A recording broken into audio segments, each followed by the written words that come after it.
L'élevage de poules pondeuses en batterie, c'est ceci.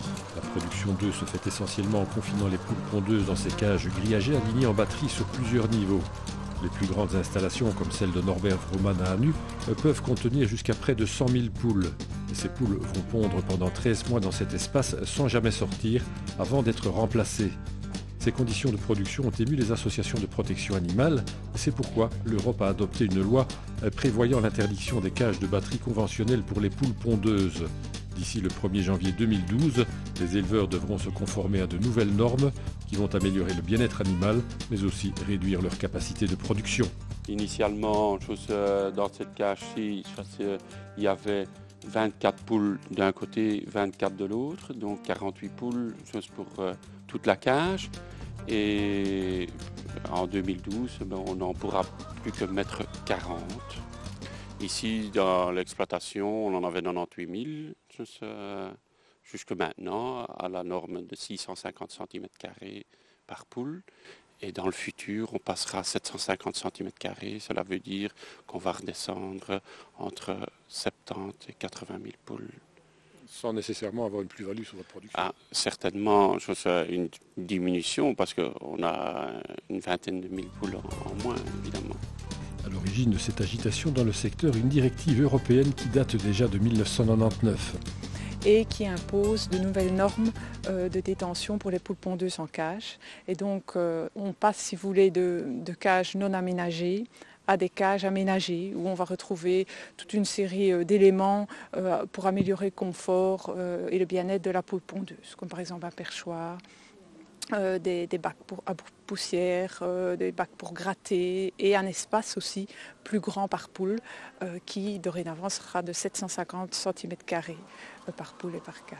Ce sont des exigences de santé et de bien-être qui sont essentiellement... Voilà, donc c'est basé sur un rapport scientifique des instances de recherche européennes qui a décidé que c'était les normes qui devaient être appliquées dans les cages. C'est une directive, comme je vous le disais, qui a été votée en 1999 et qui a été transposée dans la réglementation belge assez tardivement parce qu'il y a eu des problèmes entre notamment le nord de la Belgique et le sud de la Belgique, donc problèmes politiques. Et donc ça a été transposé en 2005. Dans la réglementation belge. Et donc le délai est bien le même pour tous les producteurs européens et la date d'échéance était le 1er janvier 2012. Norbert Vrooman, si les équipements de mise en conformité suivent, c'est le rush chez les fournisseurs, devrait avoir des installations conformes pour le 1er janvier et être en règle. À Moire, Henriette Avelange, qui possède une exploitation plus modeste de 18 000 poules, a elle aussi investi dans des cages aménageables en 2004, mais malheureusement, elles ne sont déjà plus conformes. Ce sont des cages aménageables, mais qui se révèlent un peu difficiles à aménager et elles ne seront pas de toute façon vraiment aux normes 2012. Donc nous avons fait le choix de vider le poulailler, de remettre vraiment aux normes avec des cages aux toutes nouvelles normes.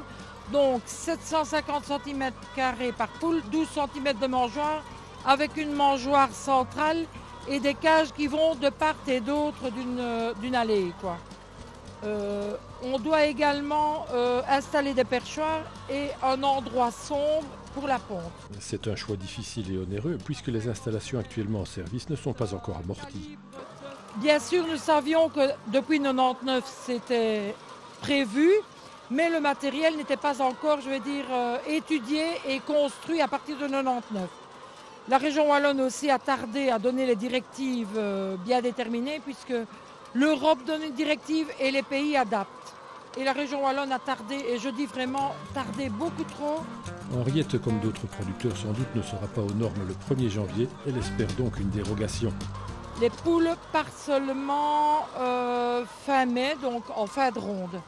Et il y a beaucoup d'autres aviculteurs qui ont des rondes commencées et qui ne sauraient pas vider leur poulailler avant la fin de ronde, quoi, voilà. En faisant le choix d'investir dans de nouvelles cages aux normes, Henriette espère pouvoir maintenir sa capacité de production dans un marché plutôt perturbé en ce moment. Ce qu'il faut savoir, c'est que cette nouvelle directive, je dirais depuis 3 ans, a fortement perturbé le marché.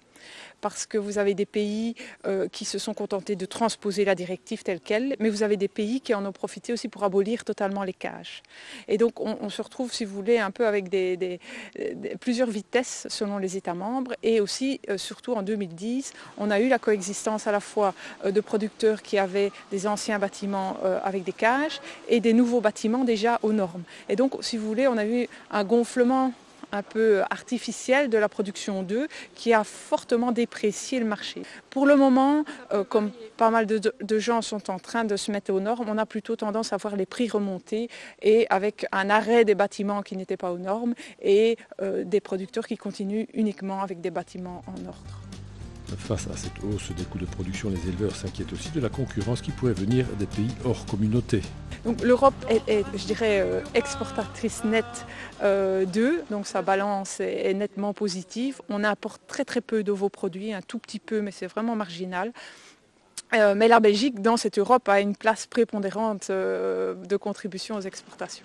Ce qui peut permettre d'être optimiste une fois que le marché s'autorégulera. Le problème qu'on a, c'est que le marché reste néanmoins perturbé dans la mesure où on risque d'avoir un volume d'œufs pour approvisionner les casseries, donc pour faire des ovoproduits et donc approvisionner toute l'industrie belge de l'ovoproduit qui est énorme. Il faut savoir qu'en Belgique, plus de 60% des œufs qui sont produits sont destinés à l'industrie et pas du tout à l'approvisionnement des grandes surfaces. Et donc ça risque de causer un déficit d'œufs pour l'industrie. Parce qu'on va avoir, si vous voulez, trop d'œufs pour les grandes surfaces. Et on pourrait craindre qu'à l'avenir, si vous voulez, ces œufs soient payés un peu au même prix et qu'on n'ait pas la plus-value attendue pour le producteur dans l'œuf de bouche, dans l'œuf de consommation courante, et que finalement il soit payé au prix casserie qui est nettement moindre. Donc il est important de tout mettre en place, en tout cas, pour que le différentiel de prix subsiste. On l'a compris, cette phase de transition ne sera pas facile. Tous les producteurs ne pourront pas s'adapter aux nouvelles normes. Oui, il y en a qui vont devoir fermer parce que le fait de faire de gros investissements fait peur. La personne qui n'a pas vraiment de repreneur ne sait pas si elle saura monnayer son installation. Et donc oui, il risque d'y avoir une déperdition de producteurs d'œufs en Wallonie. Dans ce secteur, on doit le savoir, on ne fait pas d'omelette sans casser d'œufs.